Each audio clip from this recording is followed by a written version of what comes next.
चलिए शुरू करते हैं अपने सेशन को और अपने इस क्लास को एक बार जल्दी से कंफर्म कर लेते हैं ऑडियो क्लियर है। इसके बाद हम अपने इस सेशन को इस क्लास को स्टार्ट कर देंगे।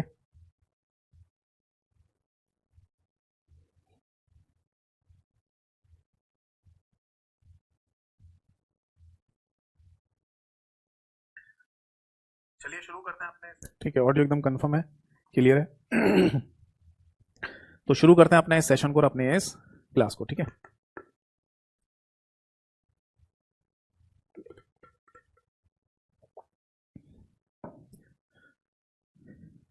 देखिए क्लास को शुरू करने से पहले वही जो गाइडेंस आपको दे रहा हूँ एक बार जल्दी से दोहरा देता हूँ। क्लास में जितनी थ्योरी करा रहा हूँ ये मोर देन सफिशिएंट है, और इसके अलावा केवल आपको एमसीक्यू प्रैक्टिस करनी है, और वो करिए सबसे पहले मेरे यूट्यूब चैनल से। और इसके अलावा अगर आपको एमसीक्यूज पीडीएफ चाहिए, ठीक है, इवन चैप्टर और टॉपिक की पीडीएफ भी चाहिए, तो आपको मेरे टेलीग्राम चैनल से मिल जाएंगी। दोनों चैनल का नाम यही है, कंप्यूटर बाय यतेंद्र सर। और अगर किसी को ना मिले तो व्हाट्सएप मैसेज कर देना 8448832987 पर, तो मेरे ऑफिशियल लिंक आपके पास आ जाएंगे। ठीक है, तो चलिए शुरू करते हैं आज के सेशन को और आज की क्लास को। सबसे पहले नमस्कार सभी को नमस्कार। डेट मैंने डाली दी है। तो बेटा हमारा जो चैप्टर चल रहा था लास्ट क्लास में उसका नाम है इंटरनेट, नहीं इंटरनेट तो हमारा हो गया, नेटवर्किंग, माफ कीजिएगा। तो नेटवर्किंग वाला चैप्टर चल रहा था हमारा लास्ट क्लास में। और बेटा नेटवर्किंग को हिंदी में भी नेटवर्किंग ही कहा जाता है ना। और लास्ट क्लास में मैंने आपको काफ़ी सारी चीज़ें बताई। मैंने आपको नेटवर्क्स के नाम बताए, पेन, लैन, कैन, मैन, वैन, इनमें क्या डिफरेंस होता है। वीपीएन के बारे में भी मैंने आपको समझाया था, वर्चुअल प्राइवेट नेटवर्क के बारे में। तो एक छोटा सा कॉन्सेप्ट और समझाने जा रहा हूँ नेटवर्क्स को लेकर। इसके बाद फिर हम ओएसआई मॉडल को डिस्कस करेंगे। ठीक, देखो तीन शब्द और समझ लीजिए। एक शब्द होता है इंटरनेट, एक शब्द का नाम है बेटा इंटरनेट, ठीक है। एक शब्द और होता है दैट इज इंट्रानेट, और एक शब्द होता है बेटा एक्स्ट्रानेट। क्लियर है। इन तीनों का अपना कोई हिंदी नाम नहीं होता, अंग्रेजी में जैसे लिखा हुआ वैसे ही हिंदी में नाम होता है इनका। बट इनका मीनिंग क्या है, देखो इंटरनेट को तो मैं समझता हूँ कि सभी लोग अब समझ ही गए होंगे क्या है। हम इसको ग्लोबल नेटवर्क कह सकते हैं, हम इसको ग्लोबल नेटवर्क कह सकते हैं। इसका सिंपल सा मीनिंग यह है कि ये एक वैश्विक नेटवर्क है जो पूरी दुनिया में फैला हुआ है ना। इसको इंफॉर्मेशन हाईवे भी कहा जा सकता है। ढेर सारी बातें हमने इंटरनेट के बारे में डिस्कस की थी, है ना। तो एक ऐसा नेटवर्क जो पूरी दुनिया को कनेक्ट किए हुए है आपस में, तो उसको हम इंटरनेट बोलते हैं। बट ये क्या होता है इंट्रानेट। देखो इंट्रानेट शब्द को है ना बेसिकली दो शब्दों में तोड़ दिया जाए, एक है इंट्रा और दूसरा शब्द होगा नेट। अब इसी नेट शब्द को है ना पूरा लिखा जाए तो नेटवर्क लिख दिया जाता है, ठीक है। बट इस इंट्रा शब्द का मीनिंग क्या है। इंट्रा शब्द का मतलब होता है बेटा विद इन, विद इन क्या मतलब, के अंदर। हिंदी में कहा जाएगा के अंदर। अब किसके अंदर भाई, के अंदर का मतलब किसी के अंदर। किसके अंदर, किसी भी प्राइवेट ऑर्गेनाइजेशन के अंदर, किसी भी पर्सनल संस्था, प्राइवेट संस्था के अंदर, किसी भी पर्सनल या प्राइवेट कंपनी के अंदर। ये यहां पर मीनिंग निकल रहा है इसका। अब सपोज दैट के मान लीजिए कोई कंपनी है, ठीक है, उस कंपनी की ये बिल्डिंग है और उस बिल्डिंग में जितने भी कंप्यूटर्स थे उन सभी को कनेक्ट करके इन्होंने एक नेटवर्क बना दिया। अब एक बिल्डिंग के अंदर नेटवर्क बनाया गया है, with in a building network बनाया गया है, तो ऑब्वियस है रेंज के अकॉर्डिंग ये कौन सा, रेंज के अकॉर्डिंग ये कौन सा नेटवर्क होगा, ये लोकल एरिया नेटवर्क होगा बेटा।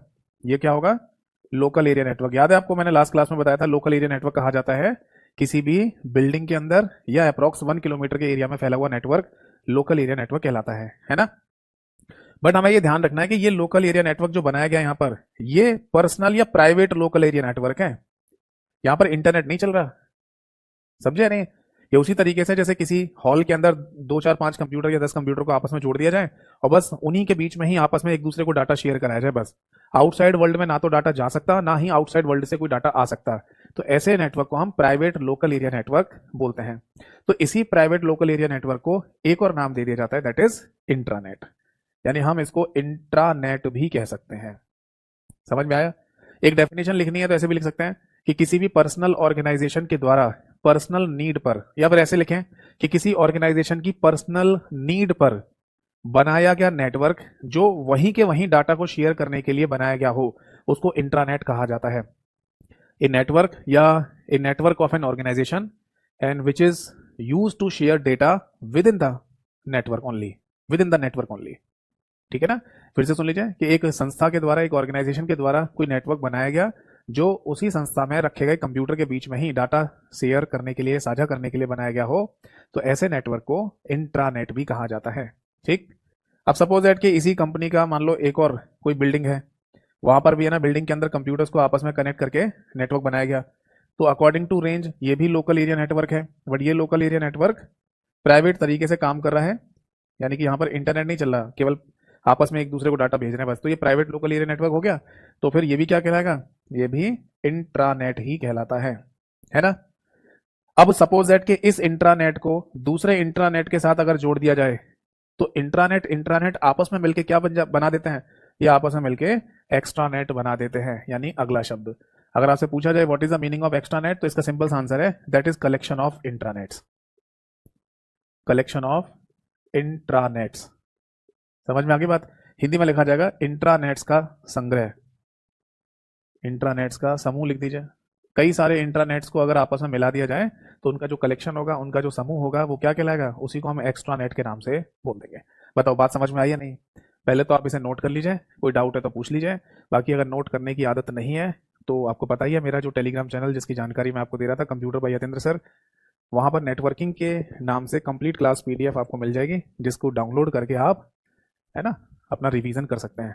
बट ये ध्यान रखना उसमें एज इट इज ये सब चीज़ लिखी मिलेंगी, बट एक बार क्लास को ज़रूर देखना चाहिए, क्योंकि क्लास को अगर नहीं देखेंगे सुनेंगे तो केवल पीडीएफ से उतना अच्छे से समझ में नहीं आएगा।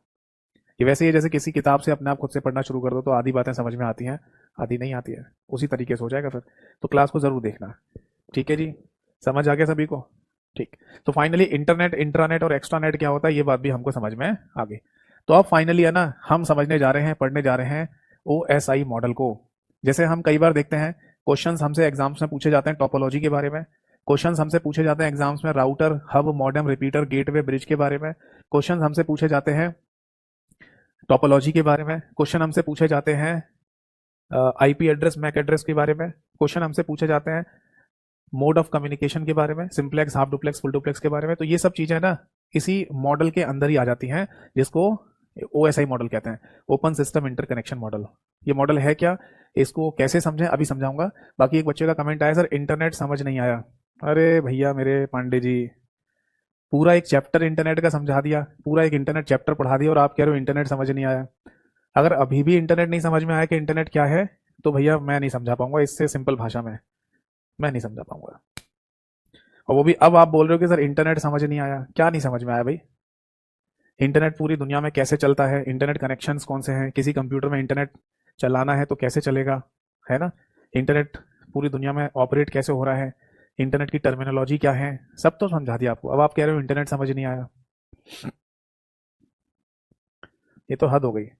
इतना सब कुछ इंटरनेट के बारे में कम से कम मैं समझता हूँ 4-5 क्लासेस ली होंगी मैंने, फिर भी अगर इंटरनेट नहीं समझ में आया तो आप, मुझे नहीं लगता फिर आपको कोई समझा पाएगा। माइंड मत करना, बट इंटरनेट वाली क्लासेस है ना प्रॉपर देखो पहले पीछे जाके। शायद आपने इंटरनेट की सारी क्लासेस नहीं देखी होंगी इसलिए ऐसा हो रहा होगा। तो इंटरनेट की जितनी भी क्लासेस मैंने ली हैं सारी देखिए, बिल्कुल शुरू से देखना, तो आपको इंटरनेट समझ में आ जाएगा। ठीक है बेटा, अब आगे देखो। देखो मैंने आपको एक बात बताई थी, मैंने आपको बोला था कि ये जो इंटरनेट नेटवर्किंग का जो कॉन्सेप्ट था वो 1960 से शुरू हुआ था, 1960 के दशक से, है ना। और फिर 1969 में, 1969 में एक मॉडल, एक नेटवर्क बना दिया गया था जिसका नाम था ARPANET, यानी advance research project agency for networking. उस नेटवर्क को बनाने के बाद नेटवर्किंग काम करना शुरू हो गई थी उस नेटवर्क के थ्रू ही। तो उस नेटवर्क को बनाने के बाद पूरी नेटवर्किंग को समझाने के लिए अमेरिकन ने एक मॉडल बनाया। ये मॉडल आप ऐसे समझ लो जैसे बचपन में भी तो बनाते थे, अगर मान लो आपके स्कूल या कॉलेज में कुछ कहा, कोई फंक्शन होता था तो उसमें कहा जाता था मॉडल बना के लाना घर से, तो जनरली हम थर्माकोल की शीट वगैरह का, है ना, कार्डबोर्ड का, है ना, और गत्ते वगैरह का, इन सभी का है ना एक मॉडल टाइप का बना के ले आते थे, फिर उसमें नंबर भी मिलते थे हमको, ऐसे ही होता था ना। तो जिस तरीके से हम बचपन में मॉडल्स बनाया करते थे थर्माकोल की शीट का, कार्डबोर्ड का, तो वो किसी कॉन्सेप्ट को समझाने का एक तरीका था। जैसे मान लो हम पॉल्यूशन के ऊपर ही है ना मॉडल बना के ले जा रहे हैं, उसमें दिखाया जाएगा कि पॉल्यूशन किस तरीके से, प्रदूषण किस तरीके से फैल रहा है। तो इसी तरीके से समझिए कि है ना अमेरिकन ने पूरी दुनिया को समझाया कि नेटवर्किंग कैसे काम कर रही है। अगर हम एक जगह से दूसरी जगह तक डाटा को ट्रांसफर करें यानी स्थानांतरित करें तो डाटा कैसे पहुंचता है। अब आप बोलेंगे सर उन्होंने भी कोई मॉडल ही बनाया था थर्माकोल की शीट का या कार्डबोर्ड का। नहीं, ऐसा नहीं बनाया, उन्होंने तो डॉक्यूमेंटेशन बनाए होंगे, उन्होंने दस्तावेज लिखकर समझाया होगा ये चीजें, है ना, प्रेजेंटेशन बनाई होगी ज्यादा से ज्यादा। तो मैं एक एग्जांपल दे रहा था कि हम भी बचपन में मॉडल बनाते थे। तो उसी तरीके से ना अमेरिकन्स ने समझाया कि एक कंप्यूटर से दूसरे कंप्यूटर तक डाटा कैसे पहुंचता है। ठीक है, इस बात को हम एक प्रैक्टिकल एग्जांपल से और भी समझ सकते हैं। सपोज दैट कि हम अपने घर से यानी अपने एड्रेस से एक लेटर लिखते हैं, चिट्ठी लिखते हैं, और ये चिट्ठी हमें किसी दूसरे घर तक पहुंचानी है, हमारे किसी रिलेटिव चिर परिचित आदमी के घर तक। तो हमारे घर से वो चिट्ठी दूसरे घर तक कैसे पहुंचेगी, कितने स्टेप्स फॉलो करके पहुंचेगी। तो कुछ एग्जांपल सेट करते हैं यहाँ पर। जैसे हमारे घर से है ना, हमने अपने घर में चिट्ठी लिखी, हम अपने घर से बाहर निकले, पहला स्टेप। घर में पहला स्टेप तो वही होना चाहिए, घर में चिट्ठी लिखी जा रही है, पहला स्टेप तो यही होना चाहिए। फिर हम अपने घर से बाहर निकलेंगे चिट्ठी को लेकर, और हमारे नजदीक जो भी पोस्ट ऑफिस होगा, डाक विभाग, उसमें डाल देंगे या वहां दे देंगे उनको। फिर फाइनली उसके बाद वो चिट्ठी डाक विभाग वाले उस शहर में भेजेंगे, उस जगह पर भेजेंगे जहां पर वो चिट्ठी जानी है। फिर वहां पोस्ट ऑफिस में पहुंचेगी वो चिट्ठी, चाहे किसी भी माध्यम से पहुंचे, ट्रेन से पहुंचे, हवाई जहाज से पहुंचे, बस से पहुंचे, कैसे ही पहुंचे, पहुंचा दी मतलब। वहां फिर पोस्टमैन को दी जाती है वो चिट्ठी। पोस्टमैन को कहा जाता है इस चिट्ठी को दे के आओ। पोस्टमैन उस एड्रेस को देखते हुए आपके घर, मतलब जहां पर ये चिट्ठी पहुंचानी है, उस कॉलोनी या सेक्टर को ढूंढता है। फिर उस कॉलोनी या सेक्टर में आपके घर को ढूंढता है, और फिर जब घर मिल जाता है तो घर के बाहर जनरली एक लेटर बॉक्स होगा, और उस लेटर बॉक्स में उस चिट्ठी को डाल के चलाएगा। अब हमारे इंडिया में लेटर बॉक्स का चलन नहीं है, हर घर के बाहर लेटर बॉक्स आपको नहीं देखने को मिलेंगे। जो अच्छे कुछ डेवलप्ड घर हैं, बहुत विकसित घर हैं, अमीर आदमी टाइप का कह सकते हो, पैसे वाले लोग जिन्हें कहा जाता है, उनके घर के बाहर तो जरूर आपको एक लेटर बॉक्स मिल जाएगा, वरना नॉर्मली घरों में या घर के बाहर लेटर बॉक्स कहीं नहीं मिलता, ना देखने को मिलेगा आपको। तो जनरली पोस्टमैन क्या करते हैं, वो दरवाजे में लगा के चले जाएंगे चिट्ठी पत्री को फंसा के कहीं पर, या ऐसे अंदर घर में फेंक देते हैं, है ना। तो वो अपने हिसाब से देख सकते हैं हम इस बात को। वरना अगर कहीं पर लेटर बॉक्स है तो उस लेटर बॉक्स में वो लेटर को, चिट्ठी को डाल के चला जाएगा। तो मान लीजिए कि ये चिट्ठी जहां से चली थी, जहां से लिखकर भेजी गई थी, इसने सोर्स से डेस्टिनेशन तक पहुंचने में मान लीजिए कि 7 स्टेप फॉलो किए हों, 7 स्टेप्स। समझ में आ रहा है? तो इन 7 स्टेप्स के थ्रू ही तो हम समझा रहे हैं कि एक जगह से दूसरी जगह तक ये चिट्ठी कैसे पहुंची। तो सेम इसी तरीके से अमेरिकन ने कॉन्सेप्ट समझाया नेटवर्किंग का, एक मॉडल बना के, जिसमें कहा कि एक कंप्यूटर से दूसरे कंप्यूटर तक डाटा 7 स्टेप में होकर जाता है, और उन्हीं 7 या 7 स्टेप को 7 लेयर कहा उन्होंने। और इन्हीं 7 लेयर्स को कलेक्टिवली यानी कंबाइन करके एक मॉडल के अंदर बताया गया, जिसका नाम रखा गया OSI मॉडल। तो इसी OSI मॉडल को हम समझने जा रहे हैं अब। और इसी OSI मॉडल के अंदर ही ये सारी चीजें आ जाती हैं जो मैंने अभी थोड़ी देर पहले बोली थी आपको, कि आपसे प्रोटोकॉल के बारे में, आपसे आईपी एड्रेस, मैक एड्रेस के बारे में, आपसे टोपोलॉजी के बारे में, आपसे नेटवर्किंग डिवाइसेस के बारे में, आपसे simplex, half duplex, full duplex के बारे में अगर क्वेश्चन पूछा जाएगा तो वो इन्हीं 7 लेयर के अंदर ही होता है सारा कॉन्सेप्ट। समझ में आ गया? तो किस मॉडल के अंदर ये बातें समझाई गई? OSI नेटवर्किंग मॉडल के अंदर। तो अब आप हेडिंग डाल दीजिए, OSI नेटवर्किंग मॉडल। ठीक है, ये कब की बात है? यह है 1969 की। कब? जब ARPANET बना दिया गया था, advance research project agency for networking बन गया था। तो उसी को समझाने के लिए इन्होंने मॉडल बनाया। अच्छा, इस मॉडल की अपनी एक फुल फॉर्म भी होती है बेटा, इसको ओपन सिस्टम इंटरकनेक्शन मॉडल कहा जाता है। ओपन सिस्टम इंटरकनेक्शन मॉडल कहते हैं, इसकी फुल फॉर्म है। बाकी इस मॉडल को एक और नाम दिया जाता है, दैट इज रेफरेंस मॉडल। आप बोलेंगे सर इसका हिंदी नाम नहीं होता, कोई हिंदी नाम नहीं है, इसको रेफरेंस मॉडल के नाम से ही बोला जाएगा। बट ये रेफरेंस मॉडल क्यों कहा जा रहा है? रेफरेंस शब्द का मतलब तो ऐसे होता है जैसे हम किसी चीज को देखकर उसका रेफरेंस लेते हुए नई कोई चीज बनाते हैं, ऐसे होता है ना, मैंने रेफरेंस लिया है, मैंने वहां से ये चीज समझी थी, मतलब रेफरेंस लिया था, अब मैं ये नई चीज बना रहा हूं। तो इसे रेफरेंस मॉडल क्यों कहते हैं? क्या इसे देखकर कोई नई चीज बनाई गई थी क्या? हाँ, इसी OSI मॉडल को देखते हुए फिर बाद में जाकर कुछ समय बाद एक नया मॉडल और बनाया गया, जिसका नाम है TCP/IP मॉडल। TCP/IP मॉडल, जिसको 2 प्रोटोकॉल के नाम पर बनाया गया है, या इसका नाम रखा गया है ट्रांसमिशन कंट्रोल प्रोटोकॉल और इंटरनेट प्रोटोकॉल। ये बेसिकली 2 प्रोटोकॉल्स होते हैं नेटवर्किंग की, इन दोनों प्रोटोकॉल के नाम पर ही मॉडल का नाम बना दिया गया। और यही जो मॉडल है TCP/IP मॉडल, यही इंप्लीमेंटिंग मॉडल भी है बेटा। क्या है बेटा? Implementing model. क्या मीनिंग है इसका? आज की दुनिया में अभी इस समय नेटवर्किंग का जो मॉडल फॉलो हो रहा है, जो नेटवर्किंग का मॉडल चल रहा है, वो TCP/IP मॉडल ही होता है। तो हम लिख सकते हैं इस बात को, नेटवर्किंग का मॉडल, नेटवर्किंग का मॉडल जो आज के समय, जो आज के समय फॉलो किया जा रहा है, फॉलो किया जा रहा है, इसी को क्या बोलते हैं? इसी को TCP/IP मॉडल कहा जाता है। अब आप बोलेंगे सर टीसीपी आईपी मॉडल अगर फॉलो हो रहा है तो टीसीपी आईपी मॉडल से क्वेश्चन पूछेंगे ना? नहीं, टीसीपी आईपी मॉडल के क्वेश्चन नहीं पूछे जाते एग्जाम में। जो क्वेश्चन पूछे जा रहे हैं वो पूछते हैं ओएसआई मॉडल के। यानी कि हमेशा जब भी कभी क्वेश्चन पूछा जाएगा ओएसआई मॉडल का ही पूछेगा। आप बोलेंगे सर टीसीपी आईपी मॉडल में और ओएसआई मॉडल में अंतर होता है क्या? हाँ, कुछ छोटे मोटे बेसिक्स अंतर होते हैं। तो वो चीज़ है ना, हम क्लास के लास्ट में डिस्कस करेंगे जब ओएसआई मॉडल पूरा कंप्लीट हो जाएगा। उसके बाद मैं टीसीपी आईपी के बारे में भी थोड़ी बहुत बातें बता दूंगा, ठीक है ना? क्योंकि ओएसआई मॉडल में जो चीज़ें डिसाइड हो गई थी, जो बता दी गई थी, उसमें भी चेंजेस या बदलाव की जरूरत थी। समझ रहे हैं? इसीलिए फिर बाद में टीसीपी आईपी मॉडल को बना दिया गया। उसमें फिर कुछ चेंजेस या बदलाव किए गए। क्लियर है? तो सबसे पहली बात, सबसे पहला क्वेश्चन तो ये पूछा जाएगा आपसे, बताइए नेटवर्किंग का हम कौन सा मॉडल आज की डेट में फॉलो कर रहे हैं? तो आंसर होगा टीसीपी आईपी मॉडल। और अगर ये कहा जाए कि इंटरनेट नेटवर्किंग का रेफरेंस मॉडल कौन सा है, तो फिर आंसर होगा ओएसआई मॉडल। ठीक है, तो आप इसे नोट कर लो पहले तो। ठीक, और कोई डाउट है तो पूछ लीजिए। अब अगला पॉइंट समझिए, नेक्स्ट पॉइंट। इस ओएसआई मॉडल के थ्रू समझाया गया बेटा, जैसे ए कोई कंप्यूटर है और इससे डाटा भेजा जाना है बी तक, है ना? तो ये समझाया गया कि ए से अगर हम बी तक कोई डाटा भेजना चाहते हैं तो हमें बीच में किसी ना किसी ट्रांसमिशन मीडियम की आवश्यकता पड़ेगी ही पड़ेगी। ये जो बीच में मैंने पाइप जैसा बनाया है, इसको ट्रांसमिशन मीडियम का नाम दिया जाता है, ट्रांसमिशन मीडियम। और ये भी कोई नई बात नहीं है, ठीक है? बोल सकते हैं इसको हिंदी में स्थानांतरण का माध्यम। ठीक है, और ये भी कोई नई बात नहीं है, ये चीज मैं आपको ऑलरेडी पहले बता चुका हूं। हमने जब नेटवर्क के बारे में जानकारी ली थी तभी हमने ये बात समझी थी कि अगर आप एक जगह से दूसरी जगह तक डाटा को स्थानांतरित करना चाहते हैं, ट्रांसफर करना चाहते हैं, तो आपको किसी ना किसी चैनल या मीडियम की आवश्यकता पड़ेगी पड़ेगी। तो आप दो तरीके के मीडियम का इस्तेमाल कर सकते हैं, या तो ये मीडियम वायर हो सकता है या फिर ये मीडियम वायरलेस भी हो सकता है, यानी कि बिना तार के भी आप डाटा को स्थानांतरित कर सकते हैं। समझ में आ गई बात?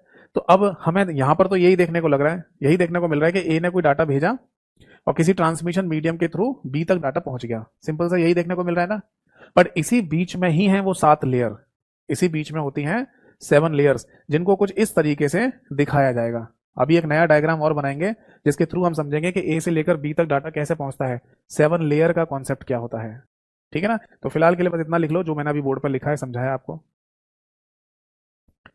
तो एक बात और समझ में आ गई कि इस ओएसआई मॉडल के अंदर टोटल मिला के कितनी लेयर्स का कॉन्सेप्ट है? तो आंसर है 7 लेयर्स का, 7 लेयर का कॉन्सेप्ट होता है। अगर आप इन लेयर को लेयर नहीं कहना चाहते तो स्टेप्स भी कह सकते हैं कि ओएसआई मॉडल के अंदर 7 स्टेप्स का कॉन्सेप्ट है, एक कंप्यूटर से दूसरे कंप्यूटर तक डाटा भेजने के केस में।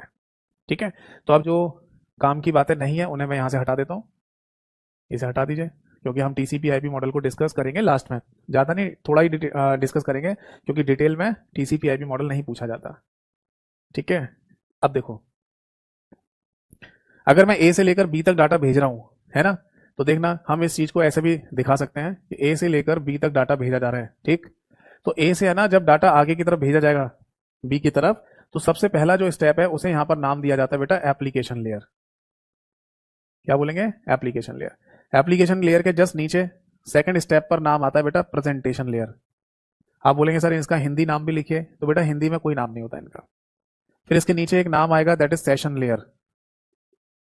इस बात को आप ऐसे भी कह सकते हैं कि एप्लीकेशन लेयर से डाटा भेजा जा रहा है प्रेजेंटेशन लेयर पर, प्रेजेंटेशन लेयर से भेजा जा रहा है सेशन लेयर पर, सेशन लेयर से डाटा भेजा जा रहा है बेटा ट्रांसपोर्ट लेयर पर। ठीक है, ट्रांसपोर्ट लेयर से डाटा भेजा जा रहा है बेटा नेटवर्क लेयर पर, नेटवर्क लेयर से डाटा पहुंचेगा फिर डाटा लिंक लेयर पर। ठीक है, और फिर सबसे लास्ट में डाटा पहुंचता है फिजिकल लेयर पर। तो ये होती हैं 7 लेयर के नाम। ठीक है, अब यहां देखो, जो हमने ना डायरेक्टली ए से बी के बीच में डेटा ट्रांसमिशन मीडियम बनाया था, वो चीज अब यहां बनाई है। ठीक है, वो चीज हमें अब यहां बनानी है। तो ये क्या है? यही है ट्रांसमिशन मीडियम। तो यहां लिख लो ट्रांसमिशन मीडियम, जिसको हिंदी में क्या कहेंगे? स्थानांतरण माध्यम, डाटा को स्थानांतरित करने का माध्यम। तो ये हो गया ट्रांसमिशन मीडियम जो बीच में लगाया है। ठीक है, तो यहां पर हम बना सकते हैं एरो के ए से है ना, जो डेटा आ रहा है वो अब ऐसे जाएगा। ठीक, अब पहुंचेगा बी की साइड पर, तो बी की साइड में यहां पर भी यही लेयर्स के नाम लिखने पड़ेंगे हमको, जैसे कि फिजिकल लेयर। ठीक है, इसके बाद लिखिए डेटा लिंक लेयर, इसके बाद लिखिए बेटा नेटवर्क लेयर, इसके बाद लिखिए बेटा ट्रांसपोर्ट लेयर, नेक्स्ट नाम लिखिए सेशन लेयर, नेक्स्ट लिखिए प्रेजेंटेशन लेयर। और सबसे आखिरी में लिखिए that is application layer, application layer, और ये आ गया बी। ठीक है, और इसी को हमें डेटा देना था। तो अब इस बात को आप ऐसे समझ लो कि ए से है ना डाटा जा रहा है इन लेयर से होते हुए, फिर डेटा ट्रांसमिशन मीडियम यानी कि माध्यम जो वायर या वायरलेस कुछ भी हो सकता है, और फिर फिजिकल लेयर से फिर एक एक स्टेप ऊपर की तरफ जा रहा है तो बी के पास डाटा पहुंच जाएगा। ठीक है ना, फिर से सुन लो, ऐसे डेटा आ रहा है नीचे की तरफ और यहां ऐसे डेटा जा रहा है ऊपर की तरफ। ठीक है जी, समझ आ गई बात। तो ये है वो 7 लेयर। अब आप बोलेंगे सर इन लेयर्स की नंबरिंग भी होती है क्या? हाँ, इनकी नंबरिंग भी होती है, बट नंबरिंग होती है रिसीवर साइड पर, प्राप्तकर्ता वाली साइड पर, क्योंकि डाटा रिसीव तो बी करेगा ना। तो बी की साइड पर इनकी नंबरिंग की जाती है, जिसमें फर्स्ट लेयर होती है physical layer, second layer data link layer, तीसरी लेयर नेटवर्क लेयर, चौथी लेयर ट्रांसपोर्ट लेयर, पांचवी लेयर सेशन लेयर, छठवीं लेयर होती है बेटा प्रेजेंटेशन लेयर, और सातवीं लेयर होती है एप्लीकेशन लेयर। अब कुछ लोकल राइटर की किताबों में और लोकल राइटर्स की पीडीएफ में ये गलत दिया हुआ है कि एप्लीकेशन लेयर ही सबसे पहली लेयर है। उन्होंने क्या लिख के दे दिया होगा यहां से कि जब डाटा भेजा जाता है तो डाटा सबसे पहले आता है एप्लीकेशन लेयर पर, यहां पर सेंडर साइड पर, भेजने वाली की साइड पर, तो यहीं से नंबरिंग कर दी, first second third fourth fifth six seven. जबकि ये गलत है। गलत इसलिए है क्योंकि हम जो डाटा भेज रहे हैं तो हमारा मुख्य उद्देश्य है डाटा को किसी को प्राप्त कराने का, है ना, रिसीवर को पहुंचाने का। तो रिसीवर के साइड पर जब डाटा प्राप्त हो रहा होगा तब हम वहां पर है ना नंबरिंग करेंगे कि डेटा ट्रांसमिशन मीडियम के थ्रू जब डेटा पहुंचा रिसीवर साइड पर तो पहले पहुंचा फिजिकल लेयर पर, फिर एक एक स्टेप करके सातवीं लेयर तक पहुंच गया और बी को डाटा मिल गया। तो अगर किसी लोकल राइटर की किताब में या किसी लोकल राइटर की पीडीएफ में आपके पास अगर हो और ऐसा लिखा हुआ मिल जाए कि एप्लीकेशन लेयर ओएसआई मॉडल की पहली लेयर होती है, तो उसको काट कर ठीक कर लेना, सही कर लेना। समझ आ गई बात? तो इस तरीके से लेयर का ये कॉन्सेप्ट दिया गया है। ठीक है, एक बात और बता दूं मैं आपको कि ये जो ऊपर की 3 लेयर होती हैं, ये वाली, चाहे तो इधर बता दो चाहे इधर बता दो, एक ही बात है। ठीक है, इन ऊपर की जो 3 लेयर होती हैं इनको यूजर स्पेसिफिक लेयर कहा जाता है। इनको नाम लिख सकते हैं आप, यूजर स्पेसिफिक लेयर। क्या मीनिंग है इसका? इसका मीनिंग ये होता है बेटा कि यूजर को जो सर्विस प्रोवाइड कर रही हैं, यूजर को जो सेवा प्रदान कर रही हैं, वो यूजर स्पेसिफिक लेयर है। और नेटवर्क लेयर से फिजिकल लेयर तक जो लेयर्स होती हैं इनको नेटवर्क स्पेसिफिक लेयर बोलते हैं। नेटवर्क स्पेसिफिक लेयर्स यानी कि ये नेटवर्क को सपोर्ट प्रोवाइड कर रही होती है। जितनी भी नेटवर्क बनाने की बात होगी, नेटवर्क को चलाने की बात होगी, वो इन तीनों लेयर में होती है। और यूजर को सर्विस देने की बात होती है तो वो इन तीनों लेयर पे होती है। बीच में ये ट्रांसपोर्ट लेयर एक मीडिएटर का काम कर रही है, इसका कोई नाम नहीं होता। समझे? तो अगर पेपर में ये भी क्वेश्चन पूछ लिया जाए कि ओएसआई मॉडल में नेटवर्क स्पेसिफिक लेयर का नाम इनमें से क्या होगा, तो 3 नाम हो सकते हैं, physical layer, data link layer और नेटवर्क लेयर।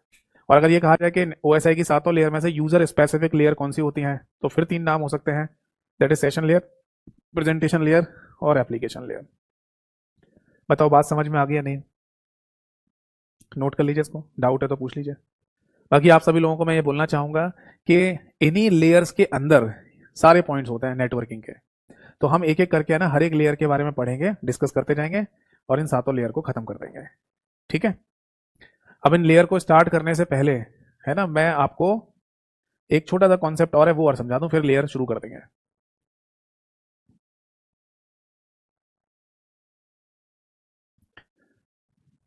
देखो बेटा, मैंने अभी थोड़ी देर पहले एक बात बोली थी कि अगर हम किसी को लेटर भेज रहे हैं, किसी को पत्र लिखकर भेज रहे हैं, तो सबसे पहला स्टेप तो यही होना चाहिए ना कि वो पत्र लिखा जा रहा है ना। उसी तरीके से समझना कि जब है ना किसी कंप्यूटर की हम बात करें जो डाटा को सेंड करने वाला है यानी ए, तो डाटा सबसे पहले इसी के अंदर ही तो होगा भेजने से पहले। भाई भेजा तो बाद में जाएगा, पहले वो डाटा क्रिएट होगा, वो डाटा बनेगा किसके अंदर? ए के अंदर, है या नहीं?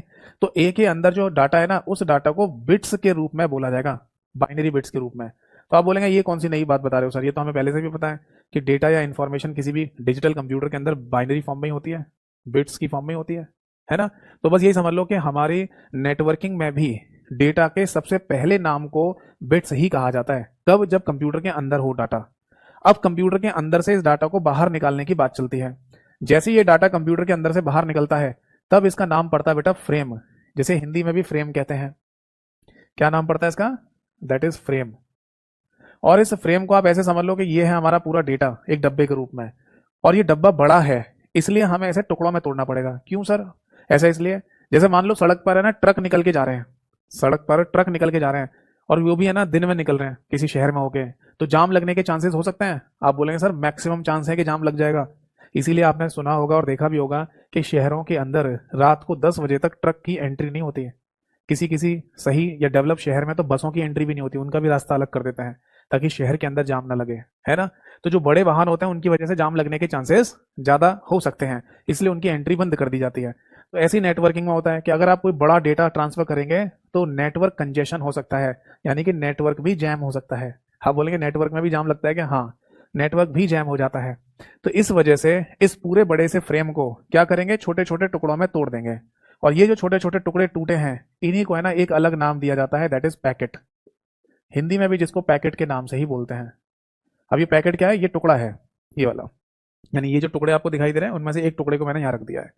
और अब फाइनली इन पैकेट्स को इंटरनेट के माध्यम से किसी डेस्टिनेशन तक पहुंचा दिया जाएगा। यानी कि ये आपका नेटवर्क है, सपोज दैट इंटरनेट का ही आप यूज कर रहे हैं, तो पैकेट्स के रूप में ये जो आपका डाटा है ये अब स्थानांतरित किया जाएगा। और कहाँ पहुंचेगा? ये पहुंच जाएगा बेटा डेस्टिनेशन साइट पर, यानी कि बी पर। क्लियर है? तो एक बात हमें क्लियर समझ में आ गई कि अगर हम डाटा को ट्रांसफर कर रहे हैं, डाटा को भेज रहे हैं, तो सबसे पहली जो फॉर्म है, सबसे पहला जो रूप है डाटा का, वो क्या कहलाता है बेटा? वो बिट्स कहलाता है। यहां लिख दे रहा हूं, बिट्स। ठीक है। और दूसरा फॉर्म क्या कहलाता है? दूसरा रूप फ्रेम कहलाता है। और तीसरा रूप क्या कहलाता है? पैकेट कहलाता है। बात समझ में आ गई सभी को? तो ये ध्यान रखना कि यहां पर एक क्वेश्चन तो ये बन जाएगा कि इंटरनेट के थ्रू जो हमारा डाटा मूव करता है वो किस रूप में करता है? तो आंसर है पैकेट के रूप में। ठीक। दूसरा क्वेश्चन ये बनेगा यहां पर कि बिट्स, फ्रेम और पैकेट, ये तीनों नाम क्या तीन अलग अलग स्टेप पे लिए जा रहे हैं? हाँ। फिजिकल लेयर पर डाटा को बिट्स की फॉर्म में कंसीडर किया जाता है। डाटा लिंक लेयर पर डाटा को फ्रेम के नाम से बोला जाता है। और नेटवर्क लेयर पर यानी कि तीसरे स्टेप पर डाटा को पैकेट के नाम से बोला जाता है। यानी आप फिर से क्वेश्चन बन गया, अगर आपसे पूछा जाए कि नेटवर्किंग में हमारे डाटा का नाम पैकेट है तो वो कौन सी लेयर पर बोला जा रहा है? तो आंसर होगा नेटवर्क लेयर। अगर नेटवर्किंग में हमारे डाटा का नाम फ्रेम है तो वो कौन सी लेयर पर बोला जा रहा है? तो आंसर है डाटा लिंक लेयर पर। अगर डाटा बिट्स के रूप में है, बाइनरी बिट्स के रूप में है, तो वो कौन सी लेयर पर बोला जाएगा? तो आंसर है फिजिकल लेयर पर बोला जाएगा। एक क्वेश्चन तो ये बन गया। बताओ जी, बात समझ में आ गई या नहीं? ठीक है। अब एक पॉइंट और जो कि है ना, मेरे से किसी ने पूछा नहीं, पूछना चाहिए था कि सर ये फ्रेम और पैकेट का जो कॉन्सेप्ट है ये भी किसी प्रोटोकॉल के थ्रू होता है? क्योंकि आपने इंटरनेट वाली क्लास में चैप्टर में ये बताया था कि इंटरनेट नेटवर्किंग से संबंधित अगर कोई छोटे से छोटा काम भी होता है, तिनके जैसा भी कोई काम किया जाता है, तो उसके पीछे कोई ना कोई प्रोटोकॉल जिम्मेदार होती है, बताया था। तो ये काम भी किसी प्रोटोकॉल के थ्रू होता है क्या? तो आंसर है जी हाँ। देखो जो फ्रेम बनाए गए ना, यहां पर लिख लो, ये जो फ्रेम मतलब फ्रेम से पैकेट बनाए गए, किसी फ्रेम से, ऐसे लिख लेना, किसी फ्रेम से पैकेट जो बनाया गया है, ये काम करती है टीसीपी नाम की एक प्रोटोकॉल। आपने अगर पहले नाम सुना हो तो अच्छी बात है, नहीं तो इसे बेसिकली ट्रांसमिशन कंट्रोल प्रोटोकॉल कहा जाता है। इसकी कई बार एग्जाम्स में फुल फॉर्म भी पूछी गई है, ट्रांसमिशन कंट्रोल प्रोटोकॉल। ठीक है। तो ट्रांसमिशन कंट्रोल प्रोटोकॉल नाम की ये प्रोटोकॉल फ्रेम से पैकेट बनाने का काम करती है, यानी इस डब्बे को छोटे छोटे टुकड़ों में तोड़ने का काम करती है। और फिर ये जो पैकेट्स हैं, इन्हीं पैकेट्स को एड्रेस देने का काम। एड्रेस देने का मतलब, अरे भाई एक बार बताओ, ये फ्रेम है, आपका आपका डेटा है, तो इसे छोटे छोटे टुकड़ों में तोड़ दिया गया। अगर इन टुकड़ों में एड्रेस नहीं लगाया जाएगा तो ये करेक्ट डेस्टिनेशन तक पहुंचेंगे कैसे? ये उसी तरीके से हो गया ना कि जब आप कोई लेटर लिखकर भेजते हैं अपने घर से, तो उस लेटर पर आपको लिखकर भेजना पड़ेगा कि ये कहाँ जा रहा है, तभी तो पोस्टमैन उस घर तक पहुंचाएगा। अगर आप एड्रेस ही लिख के नहीं दोगे किसी लेटर पर और पोस्ट ऑफिस में डाल आओ, तो पोस्टमैन है ना या पोस्ट ऑफिस वाले, डाक विभाग वाले उस लेटर को कहाँ पहुंचाएं? बेनामी चिट्ठी के रूप में मानते हो, उन्हें फाड़ देंगे, डस्टबिन में डाल देंगे। इवन आप ये भी लिख देते हो, जब कोई लेटर आप लिख के भेज रहे होते हो किसी को, मान लो ये कोई लेटर है, तो आप क्या करते हैं, टू में तो लिख देंगे उस व्यक्ति का एड्रेस जिसको जाना है, और फ्रॉम है ना ऐसे अपना एड्रेस भी लिख देते हो कि मैं भेज रहा हूं, है ना। तो हर एक लेटर पर एड्रेसिंग करना जरूरी है, इसी तरीके से इस पैकेट पर भी एड्रेस लगाना जरूरी है। और ये काम करती है बेटा आईपी प्रोटोकॉल। एक प्रोटोकॉल का नाम होता है इंटरनेट प्रोटोकॉल, इंटरनेट प्रोटोकॉल। तो यही प्रोटोकॉल हर एक पैकेट पर एड्रेस लगाने का काम करती है। तो इसीलिए ना एक क्वेश्चन भी बना हुआ है कि टीसीपी आईपी, ये दोनों प्रोटोकॉल को एक साथ रखकर हम इंटरनेट नेटवर्किंग में इन्हें स्टैंडर्ड प्रोटोकॉल ऑफ नेटवर्क कह सकते हैं। ये बात आप यहां पर लिख लीजिए। अगर टीसीपी और आईपी दोनों एक साथ ये नाम रख दिए जाएं तो इनको क्या बोला जा सकता है? Standard protocol of networking, standard protocol of networking. ये कुछ समय पहले बेटा एक पेपर भी हुआ था जहां ये क्वेश्चन पूछा गया। एग्जाम में ये क्वेश्चन पूछा गया कि बताओ स्टैंडर्ड प्रोटोकॉल ऑफ नेटवर्किंग किसे कहा जाता है, तो आंसर था टीसीपी आईपी, दोनों प्रोटोकॉल को एक साथ मिलाकर। स्टैंडर्ड शब्द का यहाँ पर मतलब होता है मानक, यानी नेटवर्किंग की मानक प्रोटोकॉल का नाम क्या है, तो वो है टीसीपी आईपी। अब क्यों कह रहे हैं ये भी पता चल गया, क्योंकि फ्रेम से पैकेट बनाने का काम किसका होता है, टीसीपी का, और हर एक पैकेट पर एड्रेस देने का काम किसका है, ताकि ये करेक्ट डेस्टिनेशन पर पहुंच जाए, वो आईपी का है। तो इन दोनों की इंपॉर्टेंस होने की वजह से जो अगला मॉडल बनाया गया था ओएसआई मॉडल के बाद, उसका नाम भी इन्हीं प्रोटोकॉल के नाम पर रख दिया, टीसीपी आईपी मॉडल। बताओ जी, बात समझ में आ गई या नहीं, तो आप इसे नोट कर लीजिए, कोई डाउट है तो पूछ लीजिए, नोट कर लीजिए, कोई डाउट है तो पूछिए।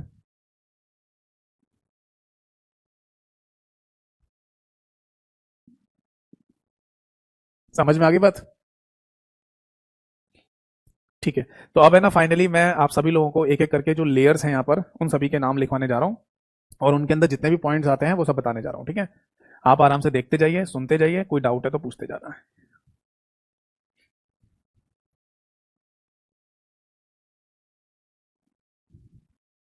देखो, ओएसआई मॉडल की सबसे पहली लेयर का नाम क्या था, आंसर है फिजिकल लेयर, तो हेडिंग डालिए दैट इज फिजिकल लेयर, ठीक है भाई।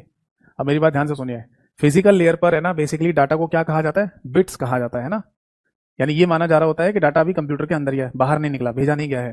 तो इसी बात को है ना हम बिट्स ट्रांसफॉर्मेशन लिख देते हैं, क्या बोलते हैं, बिट्स ट्रांसफॉर्मेशन, जिसको हिंदी में कहा जाएगा बिट्स का, बाइनरी बिट्स का स्थानांतरण।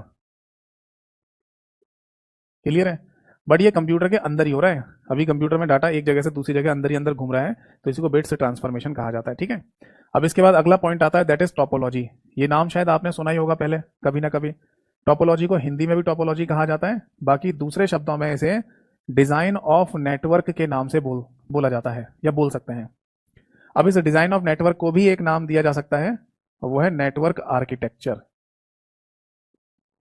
मुझे याद है कि कुछ समय पहले एक पेपर हुआ था, एक एग्जाम हुआ जहां पर ये क्वेश्चन पूछा गया, और क्वेश्चन की भाषा में एग्जैक्टली यही लिखा हुआ था कि डिजाइन ऑफ नेटवर्क किसे कहा जाता है, तो ऑप्शन में था दैट इज टोपोलॉजी, ठीक है।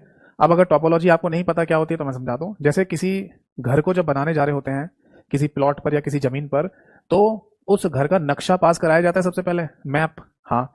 तो जैसे घर बनने जा रहा है किसी जमीन पर तो उसका नक्शा होगा, वैसे ही किसी जगह नेटवर्क बनाने जा रहे हो आप कंप्यूटर्स को कनेक्ट करके, तो उसका टोपोलॉजी जरूर होगा। टोपोलॉजी को आप नक्शा या मैप कह सकते हो। भाई घर बनेगा तो उसमें आप डिसाइड कर लेते हो ना पहले, मैप के थ्रू देखते, मैप में कि कौन से कमरे कहाँ पर होंगे, क्या कौन कौन से रूम कहाँ पर होंगे। तो उसी तरीके से जब कोई नेटवर्क बनाया जाता है तो वहाँ डिसाइड कर लिया जाता है कि कंप्यूटर्स को कैसे कनेक्ट किया जाएगा, तो उसी को बेसिकली टोपोलॉजी के नाम से बोला जाता है। अब टोपोलॉजी के कई सारे टाइप भी होते हैं जो हम आगे डिस्कस करेंगे, फिलहाल तीसरा पॉइंट और लिख लीजिए। नेक्स्ट पॉइंट है दैट इज नेटवर्किंग डिवाइसेज। आपने ना कभी हब, मॉडेम, रिपीटर, इन सभी का नाम सुना है, hub, modem, repeater, switch, bridge, router, gateway, ये सब नाम सुना है, शायद सुने ही होंगे, अक्सर क्वेश्चंस में भी इनके नाम हमें देखने को मिलते रहते हैं। तो ये बेसिकली नेटवर्किंग डिवाइसेस कही जाती है ना। और ये बात दिमाग में रखना कि किसी ना किसी नेटवर्किंग डिवाइस का इस्तेमाल जरूर हो रहा होगा किसी नेटवर्क को बनाने के लिए। जैसे उदाहरण के लिए हमारे घर में जो इंटरनेट कनेक्शन लगता है, जो लोकल एरिया नेटवर्क बनता है हमारे घर में, उस नेटवर्क को बनाने के लिए राउटर नाम की एक डिवाइस लगाई जाती है, जो कि वायर्ड भी हो सकता है और वायरलेस भी हो सकता है। समझ में आई बात। तो नेटवर्किंग डिवाइसेस में बेटा यहाँ पर 3 नेटवर्किंग डिवाइसेस का जिक्र होता है फिजिकल लेयर पर। सबसे पहला नाम है बेटा हब, दूसरा नाम लिखिए बेटा मॉडेम, और तीसरा नाम लिखिए यहाँ पर रिपीटर। आप बोलेंगे ये फिक्स नाम है क्या, हब, मॉडेम, रिपीटर यहीं पर यूज होंगे, हाँ। ऐसे ही जब मैं आपको डेटा लिंक लेयर के बारे में बताऊंगा तो वहां पर स्विच और ब्रिज 2 नाम आएंगे। ऐसे ही जब हम नेटवर्क लेयर को पढ़ेंगे तो वहां पर नाम आ जाएगा राउटर का, और गेटवे का भी आएगा, ठीक है। समझ में आ गई बात, आगे बढ़े, नोट कर लीजिए। तो देखो ये बिट्स ट्रांसफॉर्मेशन जो लिखा हुआ है इसके बारे में तो कुछ डिस्कस करना नहीं है, इसको तो बस यही समझ लो कि डाटा हमारे कंप्यूटर के अंदर ही अभी बाइनरी बिट्स की फॉर्म में। अब हम डिस्कस करेंगे टोपोलॉजी के बारे में, ठीक है। फिर जैसे ही ये खत्म होगा फिर हम नेटवर्किंग डिवाइसेस के बारे में भी जिक्र करेंगे।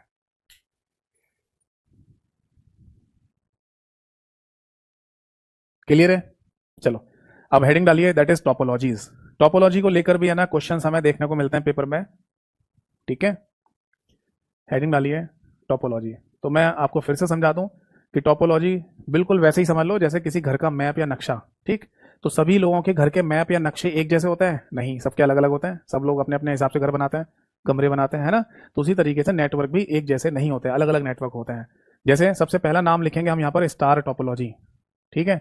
अब स्टार टोपोलॉजी के केस में ना हमने डायग्राम देखा है किताबों में, जो कुछ इस तरीके से बनाया होता है।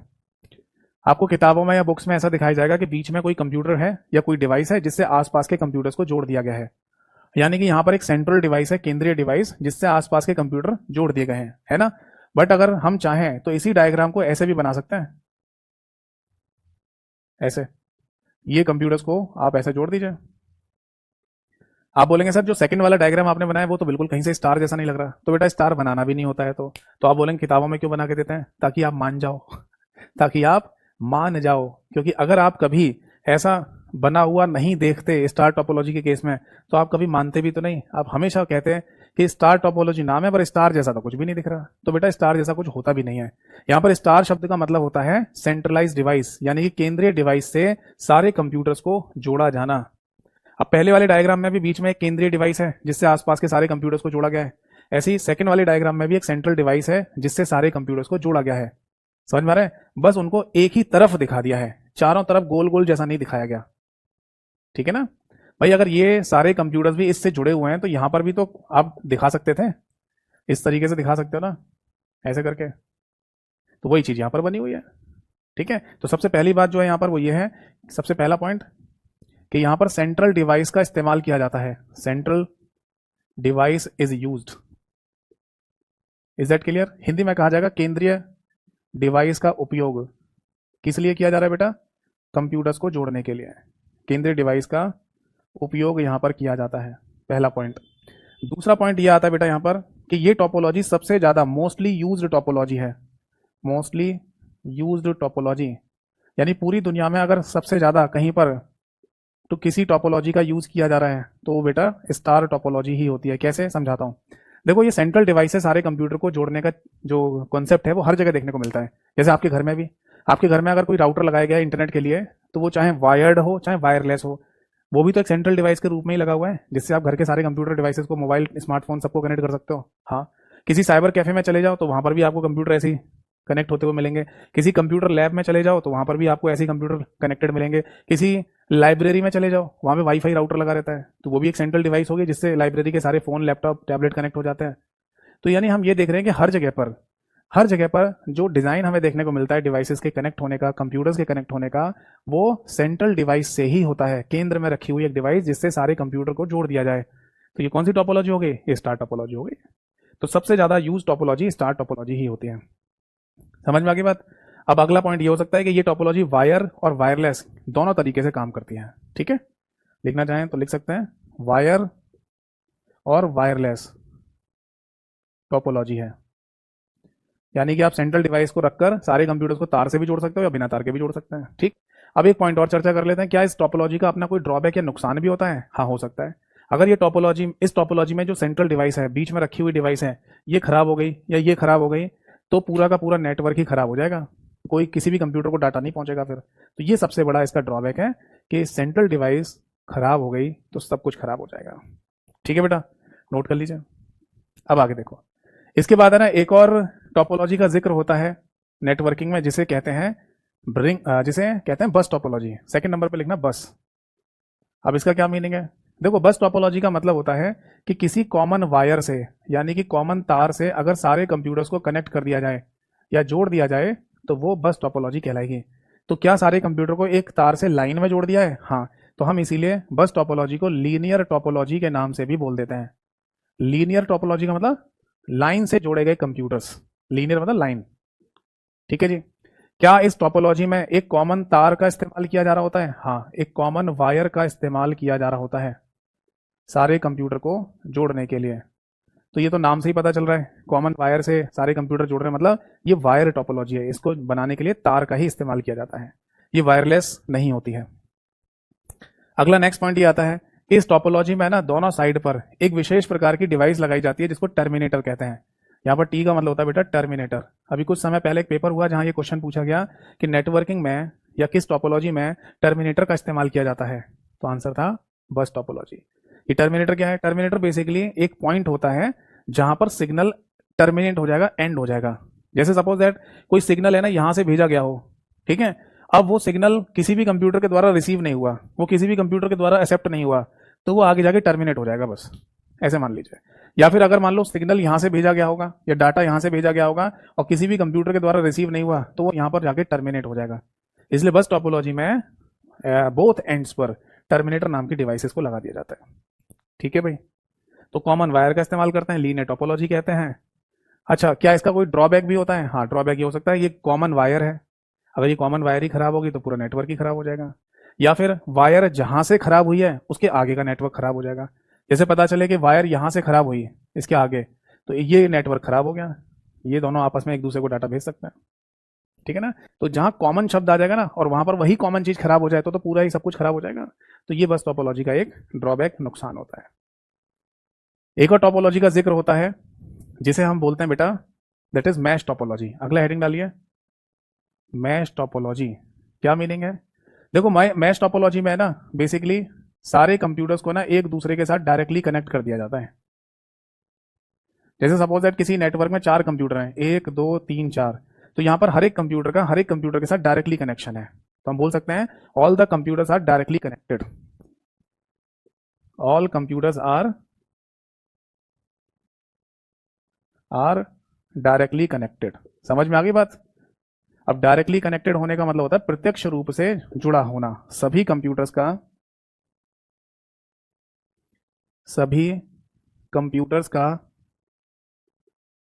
प्रत्यक्ष रूप से जुड़ा होना। भाई सभी कंप्यूटर एक दूसरे के साथ डायरेक्टली कनेक्टेड है। 1 अगर डाटा भेजना चाहे 3 को तो भेज सकता है, 3 1 को भेज सकता है, 1 2 को 2 1 को, 2 4 को 4 2 को, 1 4 को 4 1 को, सभी एक दूसरे को डाटा भेज सकते हैं। तो ये जो मैश टोपोलॉजी है ना, इसको टोपोलॉजी के टर्म में या नेटवर्किंग के टर्म में कह दो मोस्ट रिलायबल टोपोलॉजी भी कहा जाता है। नेक्स्ट पॉइंट लिखिए, मोस्ट रिलायबल टोपोलॉजी। ये रिलायबल जो शब्द है वो रिलायबिलिटी, या रिलायबल जो शब्द है वो विश्वसनीयता, ट्रस्ट से संबंधित है क्या? हाँ, इसलिए हिंदी में इसको विश्वसनीय कहा जा सकता है। और विश्वसनीय जो शब्द होता है वो विश्वास से संबंधित है क्या? हाँ, विश्वास का मतलब भरोसा, ट्रस्ट। ये क्या मतलब है यहाँ पर विश्वास से, भरोसा से, ट्रस्ट से? समझाता हूँ। इस टोपोलॉजी में है ना, अगर एक कंप्यूटर दूसरे कंप्यूटर को डाटा ट्रांसफर कर रहा है तो बेटा ये ध्यान रखना कि वही दोनों कंप्यूटर इस बात को जानते हैं बस, और तीसरे को खबर नहीं होती। जैसे अगर एक डाटा भेज रहा है 2 को और 2 डाटा भेज रहा है 1 को, तो तीसरे और चौथे को कोई खबर नहीं है यहाँ पर। समझ में आ रहा है? टोपोलॉजी ऐसी होनी चाहिए, डिजाइन ऐसे होना चाहिए कि उस नेटवर्क में जो 2 कंप्यूटर आपस में कम्युनिकेट कर रहे हैं उन्हीं को जानकारी हो आपस में बस, और तीसरे को कोई खबर ना हो। पहला पॉइंट तो ये। दूसरा पॉइंट ये हो सकता है कि इस टोपोलॉजी में सपोज दैट कि तीसरे नंबर का कंप्यूटर खराब हो गया, ये काम नहीं कर रहा, तो क्या पूरा नेटवर्क खराब हो गया? नहीं। आप है ना 1 2 और 4 को तो जैसे यूज कर रहे थे वैसे यूज कर लो भाई। ये तीनों अगर आपस में एक दूसरे को डाटा भेजना चाहे तो आप भी भेज लेंगे, तीसरे नंबर वाले कंप्यूटर को नहीं भेज पाएंगे क्योंकि वो खराब हो गया है। तो एक डिवाइस के खराब होने से पूरा नेटवर्क भी यहाँ पर खराब नहीं होता है। इसलिए सबसे रिलायबल टोपोलॉजी इसी टोपोलॉजी को कहा जाता है। ठीक है। और जैसा कि आप देख रहे होंगे कि यहाँ पर भी वायर का इस्तेमाल किया जाता है कंप्यूटर्स को जोड़ने के लिए, कनेक्ट करने के लिए, तो ये भी वायर्ड टोपोलॉजी होती है। ठीक है। एक बात और कि इसमें 4 कंप्यूटर्स हैं जिनको आपस में जोड़ने के लिए 6 तारों का इस्तेमाल किया गया है। तो एक क्वेश्चन और भी पूछ लेते हैं कि बताओ वो कौन सी टोपोलॉजी है जिसमें मोर नंबर ऑफ वायर्स का इस्तेमाल किया जाता है?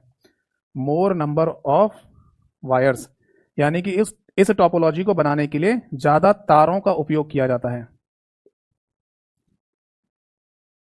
मतलब जितने कंप्यूटर्स होंगे उसकी संख्या से ज्यादा तार लगे होंगे यहाँ पर। जैसे 4 कंप्यूटर 6 तारों से जुड़े हुए हैं, तो ये भी एक क्वेश्चन बन जाता है।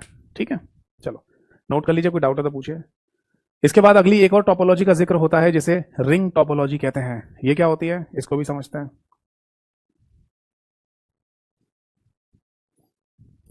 देखो बेटा, रिंग टोपोलॉजी का सिंपल सा मतलब है कि आपको है ना सारे कंप्यूटर्स एक रिंग की फॉर्म में जोड़ने हैं। आपकी रिक्वायरमेंट ऐसी है कि आपको सारे के सारे कंप्यूटर्स एक रिंग, एक गोले के रूप में जोड़ने हैं ऐसे करके, तो आप रिंग टोपोलॉजी बना रहे होते हैं। जैसे आपको है ना पहले कंप्यूटर को दूसरे से जोड़ना है, दूसरे को तीसरे से, तीसरे को चौथे से, चौथे को पांचवे से जोड़ना है, पांचवे को पहले से, तो आप एक रिंग जैसा बना रहे हैं, तो ये रिंग टोपोलॉजी कहलाती है। इस रिंग टोपोलॉजी में हम ये कह सकते हैं कि सारे जितने भी कंप्यूटर्स हैं वो एक दूसरे के साथ इनडायरेक्टली कनेक्टेड हैं, जबकि हमने मैश टोपोलॉजी में क्या कहा था कि सारे कंप्यूटर एक दूसरे के साथ डायरेक्टली कनेक्टेड हैं। यहां पर बोलेंगे इनडायरेक्टली कनेक्टेड, है ना। ऑल कंप्यूटर्स आर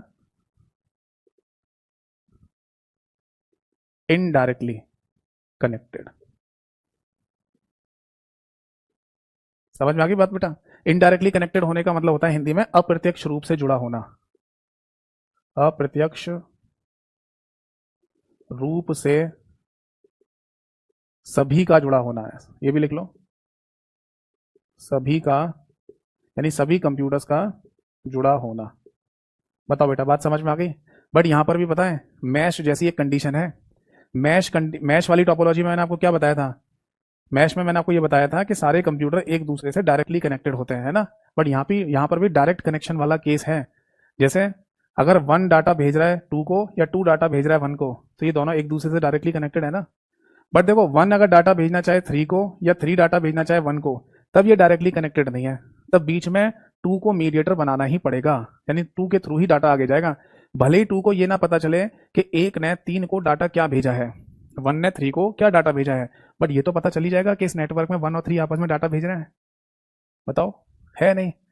ये उसी तरीके से हो गया कि किसी ने अपने घर का नक्शा ऐसा बनाया, बड़ा खराब नक्शा बनाया है। क्या बनाया उसने? उसने है ना अपने घर में, जैसे ही घर में कोई एंटर करता है तो सबसे पहले रूम में घुसेगा, जिसको ड्राइंग रूम कह सकते हैं, मान लो बैठक। फिर उसी से है ना सेकंड वाले रूम का दरवाजा दे दिया है, और फिर सेकंड वाले रूम से ही तीसरे नंबर के रूम का दरवाजा दे दिया उसने, गेट दे दिया है। यानी कि आपके पास सेकंड नंबर के रूम तक जाने का डायरेक्टली कोई मेथड नहीं है। चलो फर्स्ट से सेकंड में पहुंच जाओ, यही बहुत था, है ना? सेकंड में डायरेक्टली घुसने का कोई तरीका ना हो तो कोई नहीं, आप फर्स्ट नंबर के रूम से सेकंड नंबर के रूम में घुस जाइए। बट तीसरे नंबर के रूम में जाने के लिए भी आपको दूसरे में होके ही जाना पड़ेगा। ये तो सबसे खराब नक्शा है ना? अगर कोई व्यक्ति तीसरे रूम में डायरेक्टली जाना पड़ रहा है तो उसे पहले रूम में होके, दूसरे रूम में होके, तीसरे में घुसना पड़ेगा। तो जनरली हम देखते हैं इस तरीके की कंडीशन जो हमारे घर में होती है ना, तो गैलरी बनाई जाती है साइड में।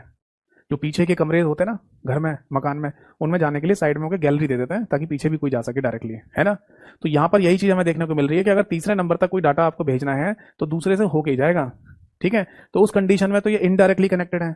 बट अगर एक डाटा भेजे दो को या दो एक को तो डायरेक्टली कनेक्टेड है। दो डाटा भेजे तीन को या तीन दो को, डायरेक्टली कनेक्टेड। ऐसे तीन चार, चार पांच और पांच एक, अगर यही आपस में नजदीक वाले अगर एक दूसरे को डाटा भेज रहे हैं तो ये डायरेक्टली कनेक्टेड भी हैं। और जहां डायरेक्टली कनेक्टेड शब्द आ जाएगा तो वहां रिलायबिलिटी आ जाएगी। जैसे एक डाटा दो को भेजे या दो डाटा एक को भेजे, तो क्या तीसरे चौथे पांचवें को खबर होगी? नहीं होगी।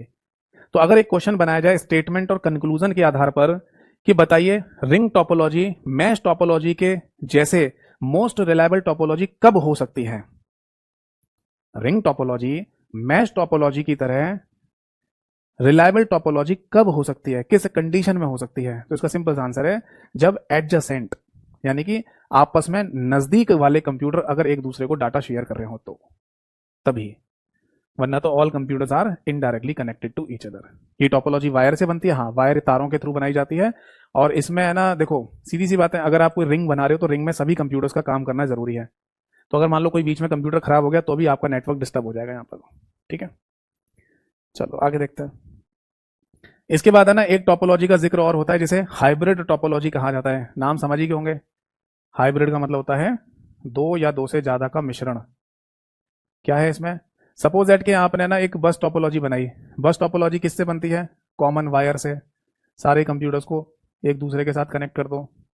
अब आपको लगा कि यहाँ पर है ना मेरे को इस कंप्यूटर को हटाकर एक डिवाइस लगानी है और इस डिवाइस से और भी कंप्यूटर्स कनेक्ट करने हैं, तो आप कर सकते हो, है ना? तो सबसे पहले यहां जो टोपोलॉजी बनी हुई है उस टोपोलॉजी का नाम क्या है? बस। और यहां से कौन सी टोपोलॉजी दिख रही है आपको? That is star. तो एक ही टोपोलॉजी में दो टोपोलॉजी दिख रही है ना, तो इसीलिए इनके कॉम्बिनेशन को हाइब्रिड टोपोलॉजी का नाम दिया जाता है। सिंपल सी परिभाषा लिख सकते हो, नहीं तो बस देख लीजिए, सुन लीजिए कि जब दो या दो से ज्यादा टोपोलॉजी को जोड़ दिया जाएगा तो वो हाइब्रिड टोपोलॉजी कहलाएंगी, है ना? इंग्लिश में प्रॉपर बोलेंगे, टू और more than two topologies are combined together known as hybrid topology, ठीक है? इसके बाद है ना बेटा एक टोपोलॉजी का जिक्र और भी अब देखने को मिल रहा है हमें एग्जाम्स में, क्वेश्चंस में, जिसे ट्री बोलते हैं। वैसे पता है ट्री टोपोलॉजी बहुत इंपॉर्टेंट टोपोलॉजी नहीं है, होती तो यही पांच है जो मैंने अभी बताई आपको। पर ट्री का मतलब जैसे ऐसे समझ लो हायरार्किकल वे में, इस तरीके से अगर कोई कंप्यूटर्स को जोड़कर टोपोलॉजी बनाई गई होगी लेवल वाइज तो उसको हायरार्किकल टोपोलॉजी या ट्री टोपोलॉजी कह दिया जाता है। यानी एक से दो कंप्यूटर जोड़ दिए हैं, दो से चार जोड़ दिए हैं, फिर चार से और आगे जोड़ते चले जाओ। जैसे आपने नेटवर्क मार्केटिंग का नाम सुना होगा, है ना? आपके आसपास भी कोई नेटवर्क मार्केटिंग की आपको सूचना देता ही रहता होगा कि भैया आप मेरे से जुड़ जाओ और आप अपने से तीन लोग और जोड़ लेना। जैसे मैंने आपको मिला के तीन लोग जोड़ लिए, फिर वो तीन लोग और नौ लोग को जोड़ लेंगे, ऐसे ही जोड़ते हैं ना, चेन बनती जाएगी और आपको पैसे मिलते जाएंगे, है ना। तो इसे नेटवर्क मार्केटिंग कहा जाता है। इसी तरीके से 1 से 2 कंप्यूटर जोड़ दिए, 2 से 4 जोड़ दिए, तो इस तरीके का अगर आपने कोई डिजाइन तैयार किया है कंप्यूटर को जोड़ने का तो उसे ट्री टोपोलॉजी कहा जाता है। नोट कर लीजिए इसको। इज दैट क्लियर और नॉट? क्लियर है। तो फाइनली ये टोपोलॉजी का जो केस मैंने आपको समझाया है वो आपको क्लियरली समझ में आ गया होगा। अब फिजिकल लेयर पर एक लास्ट पॉइंट और बचा हुआ है जिसे बोलते हैं नेटवर्किंग डिवाइसेस, उसे और देख लेते हैं, फिर हमारा फिजिकल लेयर खत्म हो जाएगा। तो हेडिंग डालिए बेटा, नेटवर्किंग डिवाइसेस। देखो नेटवर्किंग डिवाइसेस में मैंने आपको कितने नाम लिखवाए थे फिजिकल लेयर पर, तो आंसर है इसका 3 नाम लिखवाए थे, दैट इज हब, मॉडेम और रिपीटर। अब ये हब, मॉडेम, रिपीटर क्या है, कैसे काम करते हैं समझाता हूँ। हब, मॉडेम और रिपीटर, इनका कोई अपना हिंदी नाम होता है? नहीं, हिंदी में कोई नाम नहीं होता। जो अंग्रेजी में लिखा गया है वही हिंदी में। जैसे हब को हिंदी में लिखना है तो हब ही लिखेंगे, मॉडेम को हिंदी में लिखना है तो मॉडेम ही लिखेंगे, है ना। तो इसी तरीके से हिंदी और इंग्लिश दोनों में सेम ही नाम है, तो नहीं भी लिखें तो भी क्या दिक्कत है। अब देखो बेटा, ये जो हब नाम की डिवाइस है ना, इसको बेसिकली कहा जाता है दैट इज डंप डिवाइस। पहला जो पॉइंट है इसका वो है डंप डिवाइस। आप बोलेंगे सर डंप डिवाइस का मतलब खराब डिवाइस जो काम नहीं कर रही हो, तो बेटा खराब नहीं है, ये काम तो कर रही है, केवल डंप है। डंप का मीनिंग क्या होता है? डंप का मतलब होता है बेटा यहाँ पर that is no intelligence, no intelligence, जिसको हिंदी में कहा जाएगा कोई बुद्धिमानी ना होना, कोई बुद्धिमानी का ना होना। क्या मीनिंग है इस बात का? देखो ये जो डिवाइस है ना हब, इस डिवाइस का इस्तेमाल किया जाता है फॉरवर्ड टू ऑल डाटा करने के लिए। यानी अगर आपके पास कोई डेटा है, ठीक है, उस डेटा को अगर आप ट्रांसफर करना चाहते हैं तो उसे आप फॉरवर्ड टू ऑल कर दीजिए, या जिसको दूसरे शब्दों में ब्रॉडकास्टिंग भी कहा जाता है। इस बात को आप ऐसे समझ लो जैसे ये कोई हब नाम की डिवाइस है, ठीक है, और इससे है ना कई सारे कंप्यूटर्स कनेक्टेड है, ठीक है। अब सपोज दैट इसके पास कोई डेटा आता है, किसी नेटवर्क से आपके पास कोई डेटा आता है, तो ये उस डेटा को है ना सभी कंप्यूटर्स को भेज देगा। अब जिसको एक्सेप्ट करना है वो एक्सेप्ट कर लेंगे, जिसको डिस्कार्ड करना है वो डिस्कार्ड कर देंगे। ये उसी तरीके से समझ लो जैसे भंडारा नहीं होता गुरुद्वारे में या मंदिर में, जो भंडारा होता है तो वहां पर खुली छूट होती है ना, जिसको खाना है खाओ, नहीं खाना मत खाओ। हम दे तो सभी को रहे हैं, हम खाना दे तो सभी को रहे हैं ना, जिसको खाना है खा लो, नहीं खाना मत खाओ। तो उसी तरीके से जहां ब्रॉडकास्ट करना हो डेटा, तो वहां पर नेटवर्क में हब नाम की डिवाइस का इस्तेमाल कर लेते हैं। और जनरली ध्यान रखना कि जो स्टार टोपोलॉजी होती है ना, उसमें हब का इस्तेमाल ज़्यादा होता है जब एक जैसा डाटा सभी को भेजना हो, ठीक है। वैसे आजकल हमारे घर में जो राउटर लगाया जाता है इंटरनेट के केस में, तो वो भी एक स्टार टोपोलॉजी का ही उदाहरण है, ठीक है। तो राउटर भी आप बोल सकते हैं, स्टार टोपोलॉजी में राउटर का इस्तेमाल करते हैं, but most of the cases में हब यूज़ किया जाता है, ठीक है। तो ये हो गया हब नाम की डिवाइस। इसके बाद आती है मॉडेम। मॉडेम को समझाने की जरूरत नहीं है क्योंकि ऑलरेडी मैं मॉडेम को पहले ही समझा चुका हूँ डिटेल में, जब मैंने आपको इंटरनेट वाला चैप्टर पढ़ाया था, है ना। रिवाइज करा देता हूँ। मॉडेम का फुल फॉर्म होता है मॉड्यूलेटर, डीमॉड्यूलेटर, और इसको कन्वर्टर के नाम से भी बोला जाता है क्योंकि ये सिग्नल्स को कन्वर्ट करने का काम करता है। एनालॉग सिग्नल को डिजिटल और डिजिटल को एनालॉग सिग्नल में कन्वर्ट करता है, ठीक है। ये सब बातें मैंने इंटरनेट वाले चैप्टर में आपको लिखवाई दी थी। एक छोटा सा पॉइंट और लिखना चाहें तो वो लिख लो, ये मॉड्यूलेटर और डीमॉड्यूलेटर क्यों कहा जाता है ये लिख लो। एक्चुअली होता क्या है कि जब डिजिटल सिग्नल्स होते हैं ना, कंप्यूटर वाले 0 1 वाले, उन सिग्नल को है ना अगर एनालॉग सिग्नल में कन्वर्ट किया जा रहा हो, अगर डिजिटल सिग्नल को, मैं डिजिटल शब्द लिख देता हूँ, ठीक है, अगर डिजिटल सिग्नल्स को एनालॉग सिग्नल में अगर कन्वर्ट किया जा रहा हो तो बेटा इसी प्रोसेस को मॉड्यूलेशन कहा जाता है। हिंदी में भी मॉड्यूलेशन ही बोलेंगे, हिंदी नाम नहीं है, ठीक है। तो डिजिटल सिग्नल को एनालॉग सिग्नल में कन्वर्ट करेंगे तो इसे मॉड्यूलेशन कहते हैं, ठीक। तो मॉड्यूलेशन को करने वाला कौन होता है? मॉड्यूलेटर। मॉड्यूलेशन को करने वाला कौन होगा? मॉड्यूलेटर, ठीक है। जैसे ड्राइव करने वाला कौन होता है? ड्राइवर। ऐसे ही अगर पूछा जाए कि एनालॉग सिग्नल से डिजिटल सिग्नल में अगर आप सिग्नल्स को कन्वर्ट कर रहे हैं तो ये प्रोसेस क्या कहलाता है? ये बेसिकली डीमॉड्यूलेशन कहलाता है। तो डीमॉड्यूलेशन को करने वाला क्या कहलाएगा? डीमॉड्यूलेटर,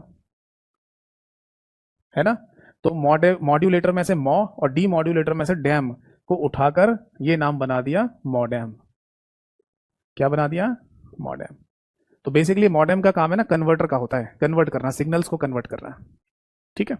और एक रिपीटर नाम की डिवाइस है, इसे और देख लो। ये बेसिकली सिग्नल बूस्टर कहा जाता है इसको। इसको क्या बोलते हैं?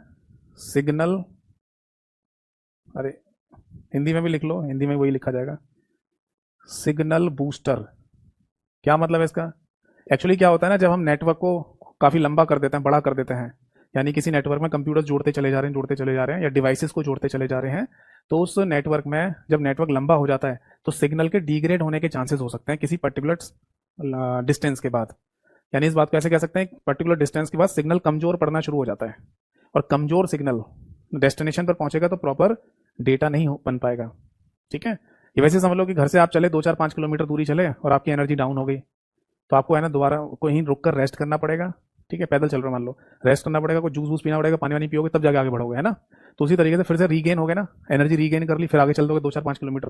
तो इसी तरीके से समझ लो जब आपको लगता है कि नेटवर्क में सिग्नल डिग्रेड कर जाएगा तो उससे पहले रिपीटर लगा देते हैं ताकि सिग्नल बूस्ट होकर आगे बढ़ जाए। तो हम कह सकते हैं कि नेटवर्किंग में सिग्नल बूस्टर के तौर पर रिपीटर नाम की डिवाइसेस का इस्तेमाल किया जाता है। ठीक है भाई, तो आज की क्लास और आज की सभा यहीं समाप्त करते हैं। आई होप सो कि आपको जो मैंने पढ़ाया वो क्लियरली समझ में आ गया होगा। इसी तरीके से 7 लेयर कंप्लीट कर लेंगे और नेटवर्किंग वाला चैप्टर भी खत्म हो जाएगा। मैं फिर से बता दूं कि नेटवर्किंग की 7 लेयर खत्म होने दीजिए, इसके बाद कि जो बाद में 4 चैप्टर और बचेंगे वो दो दो एक एक क्लास के ही हैं। किसी में 1 क्लास होगी, किसी में 2 क्लास होंगी, तो अब ज़्यादा नहीं बचा हुआ है, 8 10 क्लासेस का और सिलेबस बचा हुआ है, फिर खत्म हो जाएगा। ठीक है, तो आज के सेशन को ही समाप्त करता हूँ। बाकी पढ़ते समय कोई डाउट आए, ठीक, आपको किसी एमसीक्यू में डाउट लगे तो आप मुझे व्हाट्सएप पर भी भेज सकते हैं। जितना जल्दी होगा रिप्लाई करने की कोशिश करूंगा। व्हाट्सएप नंबर मैंने क्लास के शुरुआत में आपको दिया ही था, जो 1 मिनट का गाइडेंस जहां पर बताया था वहीं व्हाट्सएप नंबर भी बताया था। ठीक है, तो आज की क्लास यहीं समाप्त होती है, अगली क्लास में मिलेंगे, तब तक के लिए नमस्कार सभी को।